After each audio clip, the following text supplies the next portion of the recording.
Welcome to this presentation by ResearchFin.ai. In this video, we will discuss several myths, beliefs, and the reality of the stock market. We will talk about strategies to approach the market in a systematic way for an increased probability of success. Here we will start with the most basic concepts and then expand to relatively more advanced concepts. Most of you already know what a stock is and what is a stock market.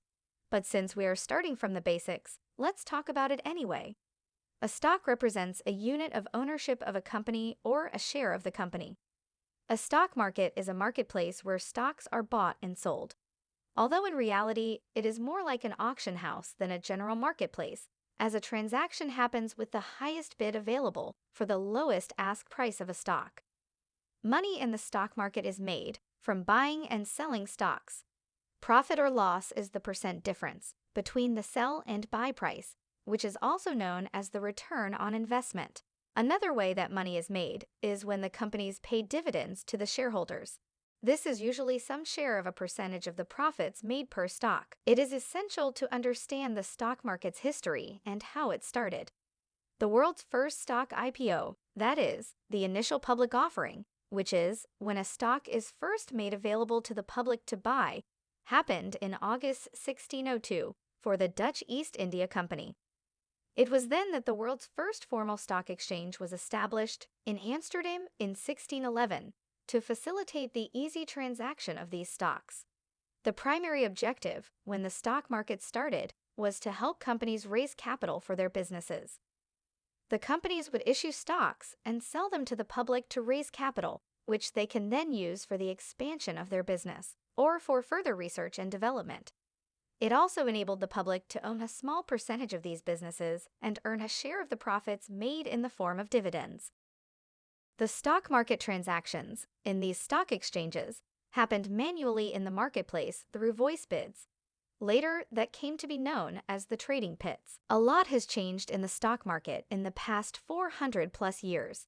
Today, there are 60 major stock exchanges around the world. A lot of these exchanges are now digital, meaning stocks are traded electronically and not at the pits anymore. The total value of the stocks transacted globally is estimated to be about 160 trillion in US dollar equivalent. Almost 50 to 70% of these transactions are done algorithmically by computers. That is, the buying and selling decisions are made by computer algorithms and not by humans. The function of the stock market has also evolved a lot. It still remains a mechanism for companies to raise capital for their business from the public. But for individuals, it has become an important channel for both income as well as wealth generation. Another important role that the stock market plays is in determining the valuation of companies. It helps discover the right, or rather a general, consensus price of a stock at any given point in time. The stock market has also become a measure of the overall health of the economy. So why should anyone look at trading in the stock market? Because it is a great solopreneurship business. That is, a person can operate trading like a one-person business. It requires much less capital to start than most businesses. It is much less costly to operate than other businesses. Most importantly, it can generate massive wealth if someone approaches it with the right process, as one would for any business. One question asked is, can an individual really beat the market when most professionals don't? There are several reasons why institutions are set up in a way that doesn't incentivize them from trying to beat the market. But there are ample examples of retail traders regularly beating the market year after year. The best example of this is the U.S. Investing Championship. This presents the audited results of participating traders every year. The winners of this championship come from across the globe, and they have generated phenomenal triple-digit returns in any given year, especially those years where the general market has delivered negative returns. The second reason is that this is a business where the wealth can grow exponentially using the power of compounding. So one doesn't even need to attempt the triple-digit returns. A consistent double-digit return can compound to massive wealth generation in the long term. Let's take an example. Say a trader starts with an initial capital of $1,000. With a consistent annualized return of 10% and with everything reinvested, it will become about $6,800 over 20 years. Now, if you think this isn't much, you would be right, it isn't. And that is the average return that investing in a regular index fund will yield. But let's look at someone who does active trading. Say they're able to generate a consistent 20% annualized return. Now, the same $1,000 in 20 years will become $38,000. This is quite something. But let's take this even further. Say one can generate a 30% annualized return. Then the $1,000 becomes a whopping $190,000 in 20 years. So a small percentage increment of the annualized return generates an exponential growth of wealth.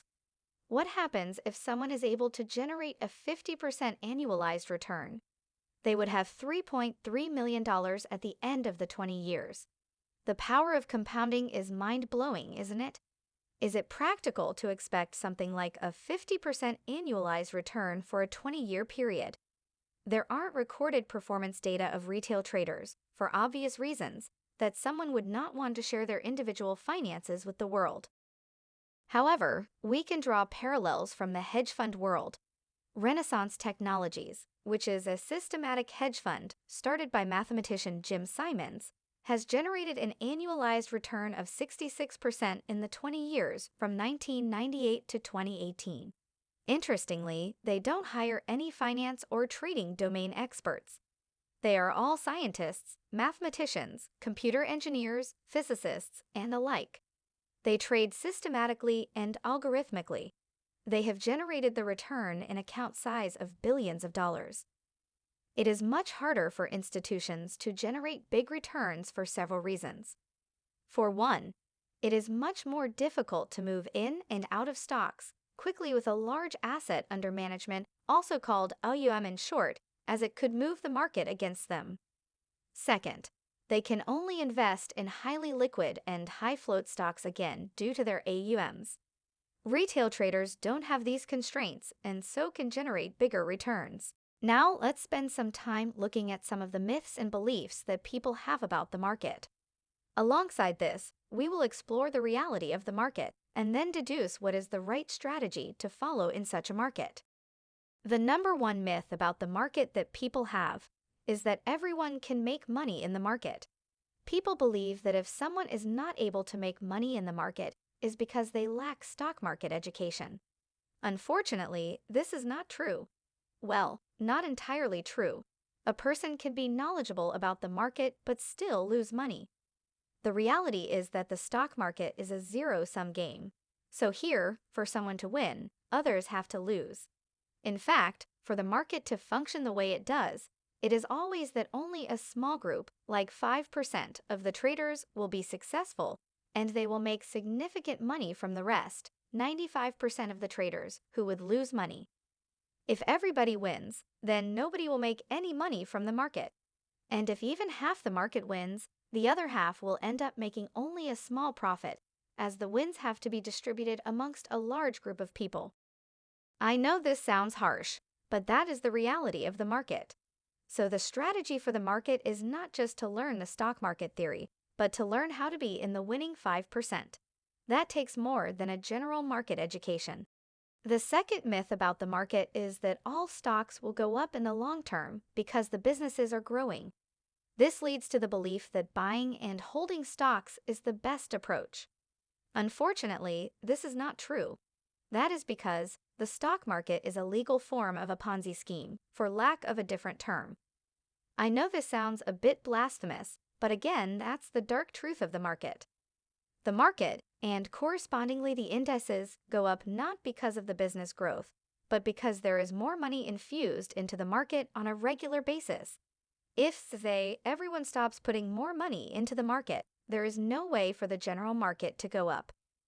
Well, it may go up slightly because some companies pay dividends, which, if reinvested, adds more money to the market. But dividends are far few, and it is contingent on reinvestment. Secondly, all stocks cannot go up. This is again because the market is a zero-sum game. So for some stocks to go up, others must go down, as funds are reinvested from one stock to another. As such, there is always a rotation of stocks, sectors, etc. These make buying and holding stocks a bad approach. While buying and holding an index fund is still luck, that will only yield a nominal return, as it would average out the results of stocks going up and down. Another way to think about index fund return is that it delivers the net equivalent of funds added or taken from the market. So the only strategy to make big gains from the market is through active trading and not passive investing. The third myth about the market is that a retail trader needs to understand how to do a fundamental analysis of businesses to succeed in the market. People believe that Warren Buffett makes big money because he is a fundamental investor in stocks. The reality is that Warren Buffett is great at fundamental analysis, but he is not technically a stock investor, but a business investor. He buys businesses or big chunks of businesses, enough to influence the business decision-making. So he actually works to help grow the businesses that he invests in. Business investors are no different than venture capitalists or VCs, and so, for them to make the right investments, they need to be able to do a thorough fundamental analysis of the businesses. As such, one has to understand whether one wants to be a business investor or a stock investor. For business investments, it is best to join a startup, start a business, or join an investment firm. But most retail traders are stock investors and not business investors. So while fundamental analysis is good knowledge but does little to help generate big returns from the market in a consistent way, to really make it big in the market, one has to understand the price action way of analyzing stocks. Price action is the best encapsulation of all the market knowledge and sentiments. The fourth myth about trading the market is that the chart patterns contain some magical success formula to predict the market. There is a lot being said to frame people's belief that the only way to be successful is to put in the work to train the eye to read stock chart patterns. In reality, chart reading is like looking at patterns in the cloud. If you look long and hard enough, you will start seeing random patterns, so people will see what they want to see in charts. Chart patterns were originally developed as a visual tool for explaining certain price action behavior. They were, by no means, created to be a predictive tool that many traders use them for. There are many books and other online resources that talk about the price action emerging out of these patterns, but they all share only the positive scenarios. Very little is discussed about the negative scenarios, the ones when these fail, and more often than not, the number of the ones with negative action is greater than the positive ones, so this kind of becomes misleading. This is not to say that there aren't traders who successfully trade with chart patterns, but not everyone can spot patterns effectively. Besides, it is quite time-consuming and unnecessary. Machines can do a much better job at pattern recognition without biases than humans can at high speed. We have all seen the use of AI right from computer vision to natural language processing, where the machines are much faster and generally more accurate at such tasks. So the key strategy here is to leverage technology. One should develop a deeper understanding of the underlying price action behavior rather than superficially focusing on visual chart patterns. Then form a hypothesis that enables one to build a robust trading strategy. Backtest the strategy to make sure that it works as desired, and then follow the rules of the strategy without second-guessing it. The last myth that we want to talk about is that to be successful in the stock market, you need to know which stocks to buy. This is why everyone gives a lot of emphasis on stock picking. People believe that following other successful traders and taking the same trades that they have taken will generate the same result as them. The reality is that it is not the stocks per se, but the context in which they were picked, and also the timing of the positions taken that create a win. Context has a lot of dimensions. Context depends on the personality of individual traders, their risk appetite, and their underlying capital. Not every stock renders itself to all kinds of traders. For example, some traders may prefer highly volatile penny stocks, whereas others only trade stable and low volatility stocks. There could be others whose capital only allows trading stocks below a certain price, and yet others whose capital allowed them to trade stocks above a certain float of shares. Context defines the conditions, or the rules, that must be met before a position in a stock is entered or exited. Context also defines the direction to be taken in the trade. Whether one should go long or short in stock at a given point in time will determine profit or loss. Timing is when a buy or sell action is taken. Entering or exiting, too early or too late, can create a difference between wins and losses in the same stock. Timing also manifests in terms of the holding period, which is how long a position should be held, based on the strategy used. This is why one should focus on creating proper strategies with the context and timing, and not on stock picking. Now, let's look at the two distinct approaches to trading. That is, discretionary vs. systematic trading. Discretionary traders are the ones who make their trading decisions based on their intuition and experience. They have the flexibility to change decisions on the fly. This style of trading is easy to get started with, as it requires nothing more than intuition. But it is the hardest to be successful. By nature, it takes years, and often decades, to build real intuition of the market. This form of trading can yield big returns, but equally big losses. The most important component that creates success in this approach is the psychology of the trader. Fear and greed are the two major psychological inhibitors in decision-making. On the other hand, systematic traders are rule-based traders. Some systematic traders also trade algorithmically. Here, the trading decisions are made either manually using predefined rules or automatically using algorithms. This form of trading is relatively difficult to get started, as it takes a good amount of research and development of the rules. But it is relatively much easier to be successful. The good part about this is that it can yield consistent returns, which when compounded leads to big wealth generation over a long time. This is the get-rich-slow scheme, but it is the only way for those who want to approach trading as a business and not a form of gambling. Given that this is governed by strict rules, psychology plays only a small factor in success. In the next few slides, we will go over the key concepts for systematic price action trading. We will discuss the fundamental units of price action, which are price and volume. We will talk about mechanisms to study price action using trends, momentum, reversals, support and resistance, and volatility. We will look into comparative market factors like relative strength and market breadth. And finally, we will discuss the approach to doing systematic trading strategy research. What does price tell us? It is the perceived value of a stock based on market demand and supply. In other words, it denotes what is the consensus value that the buyer of a stock is willing to pay and a seller of the stock is willing to offer it for.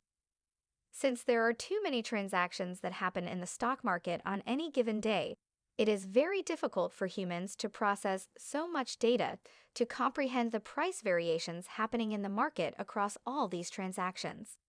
So to simplify the analysis, we use price ranges. These are the price transactions compressed into various aggregation formats that provide a sample summary. The commonly used aggregation is the time bars in the OHLC format.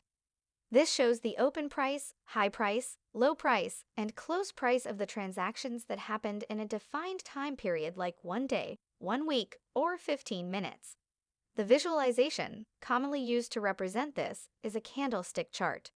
While volume is not directly a price action factor, but it helps understand the strengths and weaknesses in the price action, and hence is an important one to study.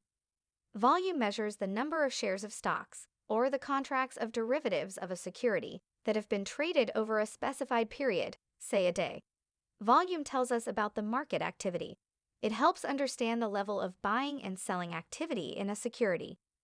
This indicates the level of market interest and the involvement of the participants at any given price level or price range. The volume also tells us about the liquidity of the security. Higher volume means that a security is liquid and makes it easy for trading as it becomes easy to find buyers and sellers. Another area where volume helps is in determining the volume-weighted average price, or the VWAP. This gives an idea of the true average price of a security traded in a given period. Without the volume weighing a single transaction at a high or low price may skew the average price calculation. But with volume weight, single or a few extreme transactions have very little influence over the average price. There is an old adage in the market that trend is your friend. It is true that trend is one of the most important factors in the price action analysis. Trends define the general direction in that prices move in a given time period. Note that in many places in this presentation, we have talked about time periods. That is because any market analysis that we do has to be done within the boundaries of a specified time period. Otherwise, the conclusions from any price action study can be very different if the time period of the analysis is changed. So in the context of a specific time period, trends can be uptrend or bullish, downtrend or bearish, or sideways or ranging. Identifying this category of trend is important because trading in the direction of the trend in that time period helps increase the probability of success. There are various approaches that can be used to detect trends. One way is to use the candlestick charts to look for time bars that are making higher highs and/or higher lows. This denotes an uptrend. Alternatively, those making lower highs and/or lower lows denote a downtrend. If the price alternates between higher highs and lows and lower highs and lows, that is the characteristic of a ranging market. You can also use moving averages of price, or the VWAP, to identify trends if those moving averages are sloping up or down.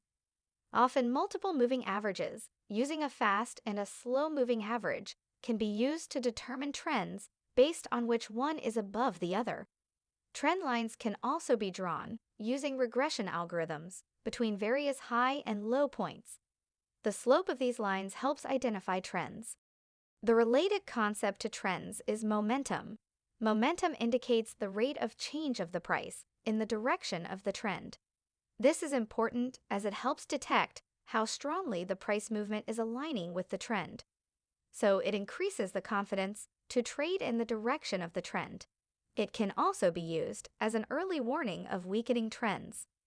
There are various approaches that are used to detect momentum. One of the common approaches is to use multiple moving averages and detect crossovers between a fast and a slow moving average. Another approach is to look for the price breaking out from trend lines, either on the upside or the downside. The changing slope of the trend lines or that of the moving averages can also be used to detect momentum. Another approach is to look for price divergences from the moving average or divergences between multiple moving averages. All these help identify whether the price is accelerating or decelerating in a given direction in a given time period. Reversal is an important concept as it helps identify the change in the direction of the trend. Reversals can be bullish or bearish. There are various types of reversals. It can be the price oscillating between the upper and lower levels of price cycles that occur within trends, especially since the price doesn't move up or down linearly. Reversal could also be the price that have deviated from the mean price, like the VWAP, are returning back to the mean. And of course, reversal could also be the end of a trend and the beginning of another one. Reversals are important to detect as they can help traders minimize losses and help not to give up gains when the price changes direction.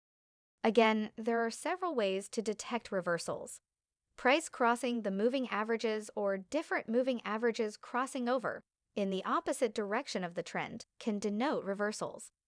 There are several technical indicators, like RSI or stochastic, commonly known as oscillators, can be used to identify potential reversals.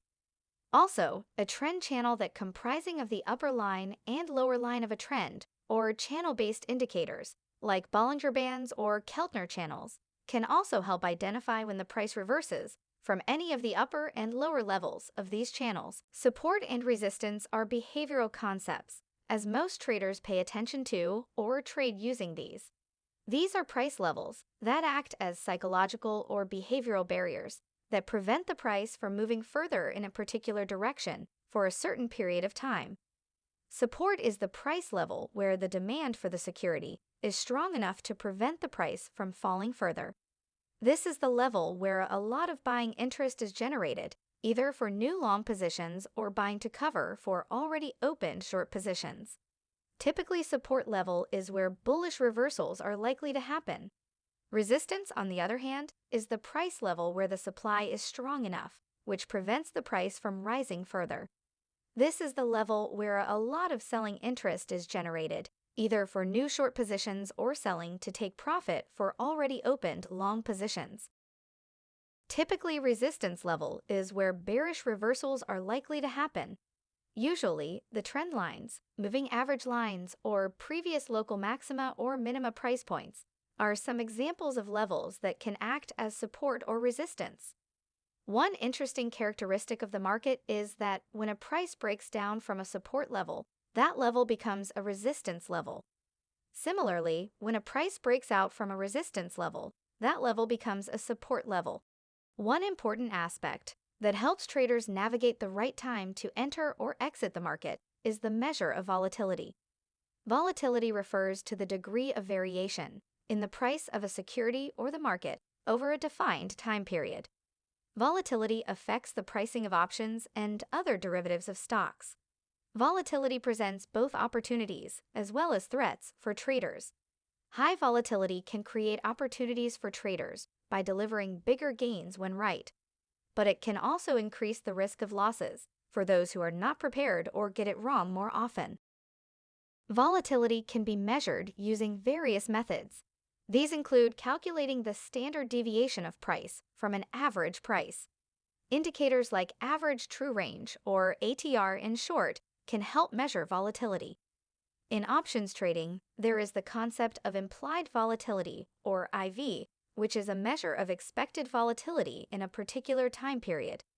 VIX, or the volatility index, measures the volatility of the market in general. Relative strength refers to the performance of a security relative to another security or a market index in a given time period. This is expressed either as a ratio or as an index value ranging between 0 and 100. This is a very valuable tool for traders and investors to identify securities that are outperforming others at a given point in time. It is obvious that a security with higher relative strength is considered to be stronger and potentially a better investment than one with lower relative strength. Relative strength can also be used to identify overbought or oversold conditions too. Securities that have had a very high relative strength or a very low relative strength for a long time may be approaching a potential reversal. The slope of the relative strength line can be used to identify trends and reversals. Market breadth is a very useful metric to gauge the overall performance of the market at any given point in time. Market breadth refers to the number of individual stocks that are participating in the direction of the overall market trend, either positively or negatively. For example, say if the general market index is showing an uptrend for a given time period, how many stocks that compose that index is also an uptrend gives a measure of market breadth. As such, market breadth provides information about the health of the market.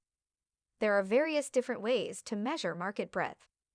One way is to use the advanced decline line, which gives the ratio of the advancing stocks to the declining stocks at any given time.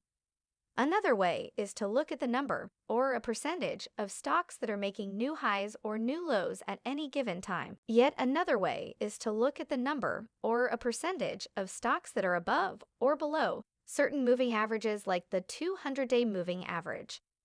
Traders use market breadth to decide if the general market is favorable to take a position in the direction of the trend.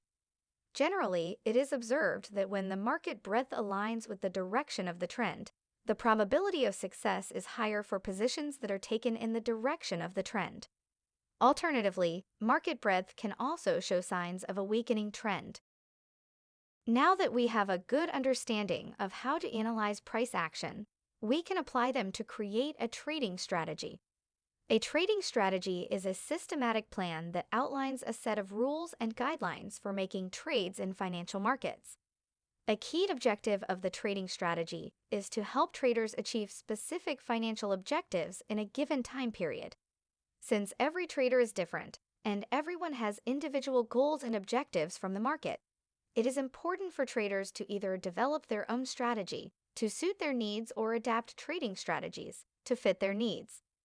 One cannot be successful in using a trading strategy that doesn't match one's temperament or objectives. But it is important to have realistic objectives and expectations from the market.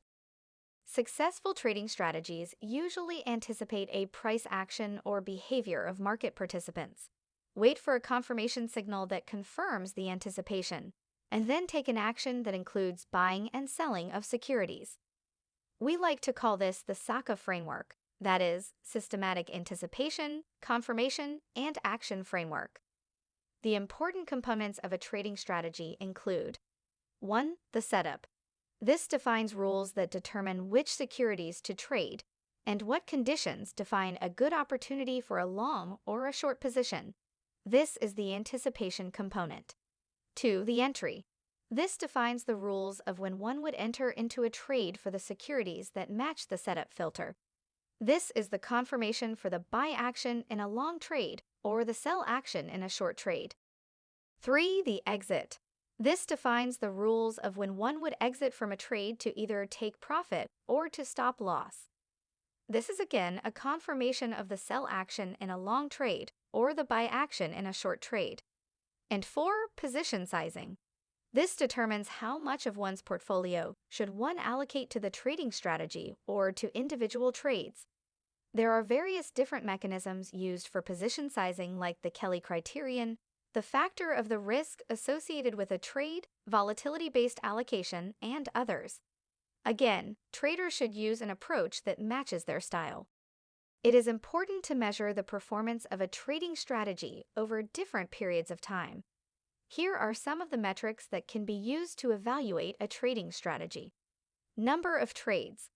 This is important because if there are too few trades in a given period, all the other metrics may not be statistically significant to measure. Also, if there are too many trades, that may also give a generalized view that may not hold true in real trading environments. The ideal number is that which matches a realistic number of trades that one can hope to take in real trading, so it shouldn't be too low or too high. Win rate. This shows the percentage of trades that result in a positive return. Win rate is not a very useful metric in itself, but in combination with other factors, it can provide valuable information. Profit factor. This is one of the most important metrics to identify the edge of a trading strategy. It is calculated as the ratio of the average profit times the win rate to the average loss times the loss rate. If this number is greater than 1, then the strategy has an edge when traded consistently over a sizable number of trades. The larger this number, the better. A quick note here, the loss rate is 100% minus the win rate. Reward to risk ratio. This is similar to the profit factor. But while the profit factor gives the measure of the entire trades taken in a given strategy, the reward to risk ratio gives the edge of individual trades. It is calculated as the ratio of average profit to average loss. This too should be greater than 1, and the larger the better. Intuitively greater than 1 means that trades have a greater potential reward than the amount of risk taken. Expectancy. This measures if one can expect to make money over larger trades with the strategy. This is another way to look at the edge of the trading strategy. It is calculated as the difference between the average profit times the win rate and the average loss times the loss rate. For strategies that have an edge, the expectancy should be positive. The larger the value, the better. Value at risk at 95% level. This gives an idea of one of the commonly seen worst-case scenarios in any trade. In other words, it is a measure of a statistically relevant maximum that one can lose in a given trade of a strategy that is not by any random chance. It simply takes the bottom 5 percentile return value seen across all the backtests historically for the given time period. Now, let's put together all the steps of how to go about making systematic trading work.